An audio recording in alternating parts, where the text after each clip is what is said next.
নীলফামারীর ডোমারের কাঁচা মরিচের খ্যাতি দীর্ঘদিনের। গুণগত মান ও ঝাঁঝ বেশি হওয়ায় সারা দেশ থেকে পাইকাররা এসে মরিচ কিনে নিয়ে যায়। প্রতিদিন কোটি টাকার লেনদেন হলেও এখানে নেই কোনো ব্যাংকিং সুবিধা।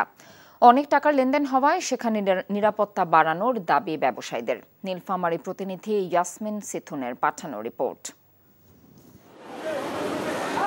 ডোমার উপজেলার ঐতিহ্যবাহী পাঙ্গা পীর সাহেবের হাট।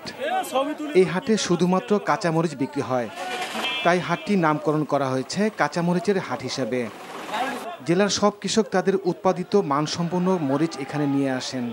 ভালো দাম পেয়ে খুশি কৃষক। ঈদের আগে আমরা মরিচ 1200-1300 টাকা বিক্রি করছি, তাতে আমাদের ভালো পোষাইছে। মরিচ একবারে নিম্ন বাজার চলে যাচ্ছে, এখন মরিচ মনে করেন আপনার চলে যাচ্ছে 500-400 এভাবে মন। তবে ব্যবসায়ীদের অভিযোগ, প্রতিদিন কোটি টাকার মরিচ বিক্রি হলেও নেই কোনো ব্যাংকিং ব্যবস্থা। ঝুঁকি নিয়ে তাদের লেনদেন করতে হয়।